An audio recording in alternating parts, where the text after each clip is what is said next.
Welcome to Founders Future, a podcast powered by Closers.io, where we dive into the journeys of innovative entrepreneurs and explore the road ahead of them and their companies. I'm your host, Olivia Salmons, and in each episode we'll uncover the stories behind impactful ventures, the challenges faced along the way, and the strategies driving their future growth. Today, I'm excited to be joined by Alex Sheridan, founder of Impacts, a platform and consultancy helping founders, leaders, and teams create meaningful impact through purpose-led business and international growth. Alex sits at the intersection of strategy, leadership, and impact, supporting organizations that want to scale without losing sight of why they started in the first place. Alex, welcome to Founders Future. Thank you so much for joining me here today. Happy to be here. Thanks for having me. Awesome stuff. Such a pleasure to have you here. Let's dive into this. So typically with all of my guests, I do actually like to start at the beginning of their journey. So if you don't mind taking me back briefly to what it was you was doing before you started up the company, and then from there, what was the motivation behind it? Before I started my company, I was in B2B sales for about 10 years. So I was a straight up sales hunter. I cold called, I emailed, I knocked on doors, I dropped off donuts. And this was 2010, let's call it the 2020-ish. Most of that time was spent working at a multi-billion-dollar staffing and recruiting firm here in the States, but doing account executive sales was my background before I started this business. Awesome. And then when did you make that transition from obviously working in sales and then to being a Yeah. founder? I started this business because I identified a problem for myself that I wanted to solve. And that was that in 2019, I was like, I had this entrepreneurial itch and I wanted to start my own business. And I was going to be a sales coach and sales consultant because that's what I knew. That's what I did Yeah. every single day. I trained other people. It was my life. And I was like, a lot of small to medium sized companies don't have the same infrastructure and training. I think I can really help them grow their business. And the problem was I was working a full-time job at corporate still, and no one knew who the hell I was. I had no brand. I had no recognition in the marketplace, no reputation. I was doing pretty good at my company, but outside of that, no one knew anything about me. And so I started getting on LinkedIn and making some videos and picture posts and things like that, trying to build my brand, not really knowing what I was doing. And then after a few months, people started to come to me and prospects started to DM me and message me and email me and say, hey, I like the videos that you're putting out. I've learned a couple things from that. I like the way your profile set up. How are you getting the engagement you're getting on LinkedIn? And it shifted my perspective. This is right before COVID. And I said, Yeah. maybe I'm going to help companies grow their businesses, but maybe it's through getting them exposure online and helping them do social selling and helping them build a brand and create meaningful content that draws in new customers. And that was really the switch. And I went all in on that, obsessed about it every single day, learned everything I could and took on a couple clients here and there. And then it took off once COVID hit because everyone had to go virtual overnight. And so it like played right into the hands of my business. Yeah, literally like perfect timing because as you say, the whole world went remote in the space of 24 hours. Right. So like sick. And so let's dive into that a little bit more then. So like, walk me through at this point, who would you say is your ideal customer? Who do you love to work with the most? And then from there, Well, how would you help them and how would you support them? now or back then? Now, let's just say now that we're what 5 years into it now. It's nearly Yeah, six now it's years. 7 to 8 figure B2B companies, service-based Sick. companies. So it's a Okay. company doing 3 million to 30 million is our sweet spot. They're not too big where they've got a bunch of bureaucracy and they're not willing to take chances and take risks and Yeah. be bold, but they're not small enough to where they wouldn't have the budget to work with us.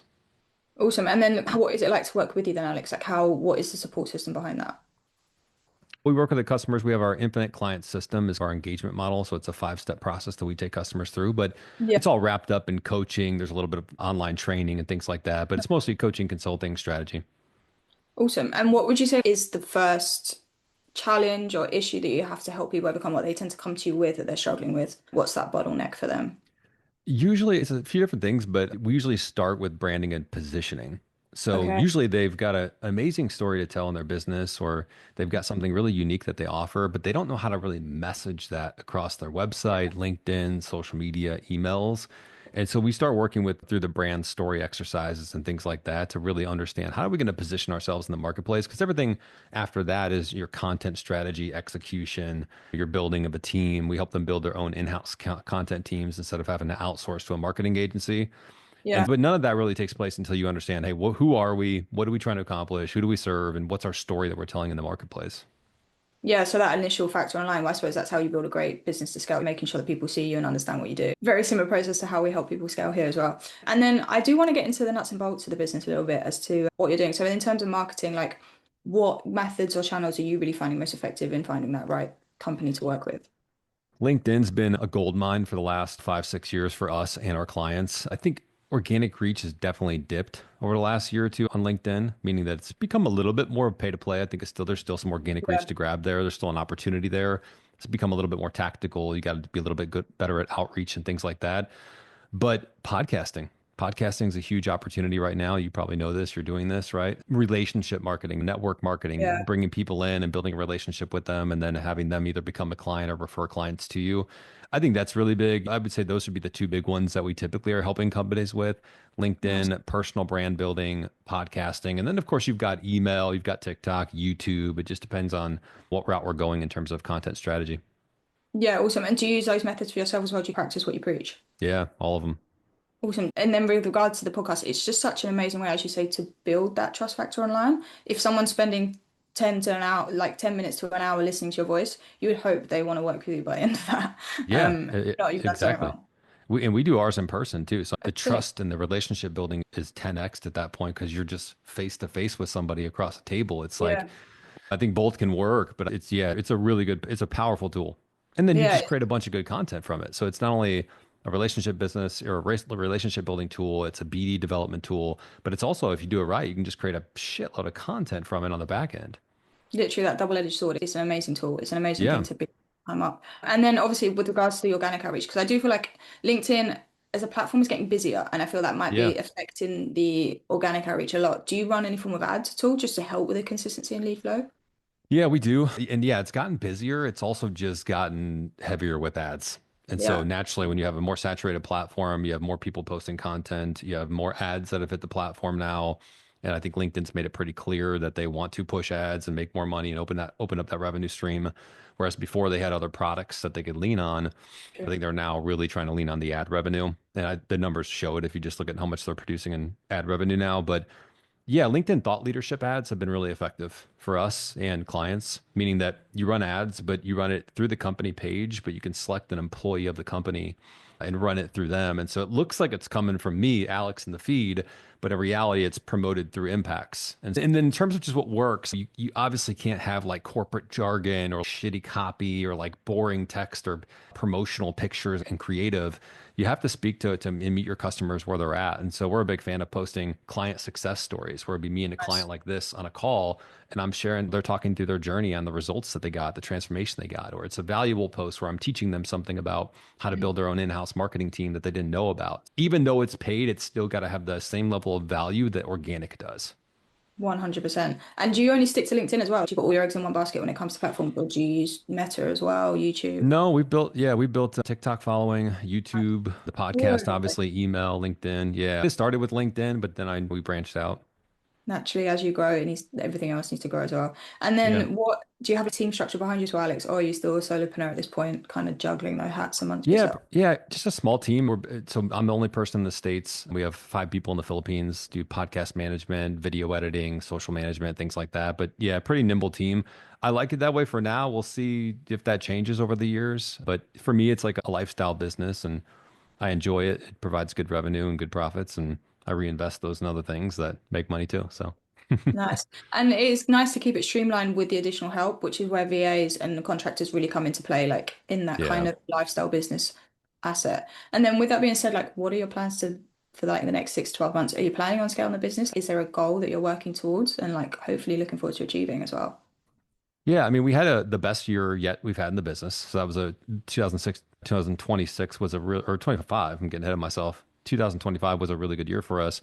So I expect 30% growth in 2026 is the goal heading into the year. And really the podcast, I want to turn the podcast into another business where we have revenue coming in just based on podcast sponsorships, ad Yeah. revenue. And so it's a really big focus for us. We're posting episodes every 4 or 5 days now.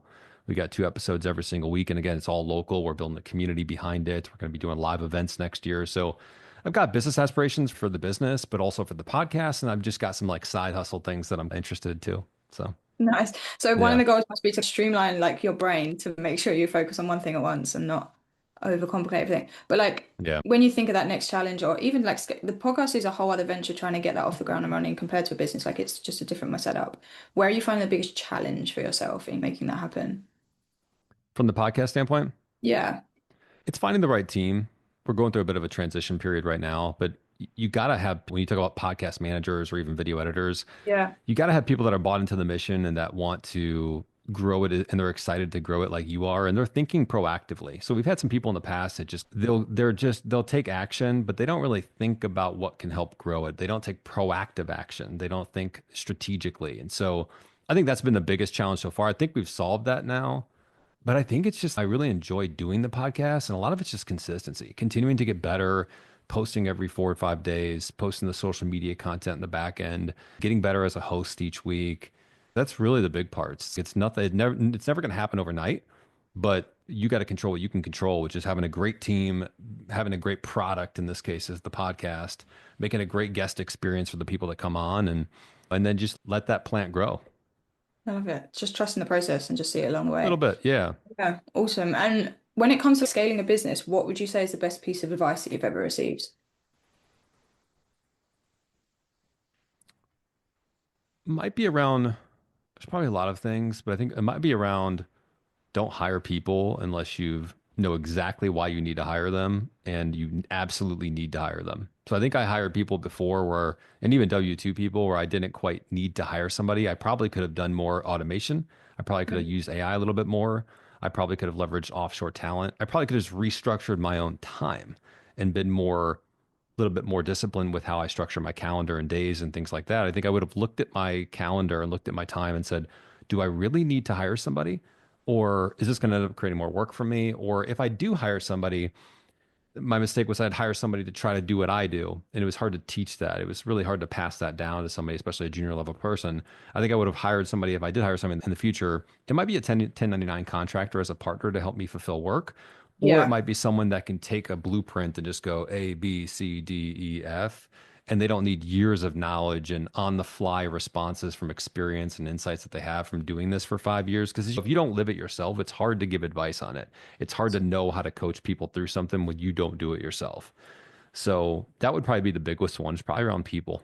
And then just, I think just offering, making sure that you charge what you're worth and you don't yeah. price in terms of hourly, here's my hourly rate, or I'm going to provide X amount of sessions. It's here's the transformation. What transformation do you want? What results do you want? And then I'm going to structure my service so we get you that result in that transformation, regardless of how many times we meet or how many hours. Because if I can get you abs in 6 weeks instead of 6 months, you don't care how many times we meet. You're just happy to get the results.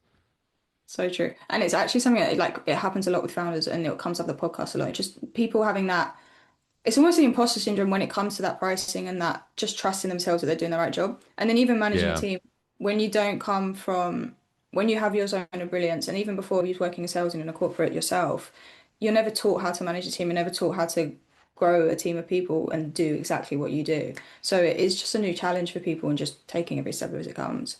And then, Alex, I have a one final question to ask you before we log out. So if you could go back in time to your younger self and you could only leave yourself with one piece of advice moving forward, something you know now, but that you didn't know then, what would you say to yourself? It would probably be something along the lines of go all in on yourself, build a skill that the marketplace has a really strong demand for, get obsessed with that skill, and then take it to market. Don't worry about a company, don't worry about a job, don't worry about some career ladder. For me specifically, I'm talking to, that might be fine for a lot of people. Bet on yourself, build a skill that is just undeniably valuable in the marketplace and go for it. Because I think that's what was missing before. I think people focus on jobs and titles and things like that. And like, it's as simple as, and it's not easy, but it is as simple as this. If you just go out and build a skill that is in high demand and you can go out there and prove it and do free work in the beginning if you got to, then you charge a little more, then you charge a little more, build some case studies, client success stories.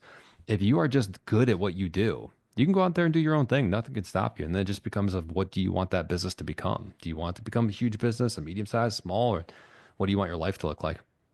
Yeah, I love it. And what a great way to end the podcast. Alex, thank you so much for joining me today and for sharing your incredible journey and insight with us. Where can our listeners reach out best to work with you, connect with you, and just check out all the amazing work that you're doing? Websites, impacts.com. I'm sure you guys will link it up. LinkedIn's a place where I'm probably most active just day to day. If you ping me there, connect with me, send me a DM, Alex B. Sheridan.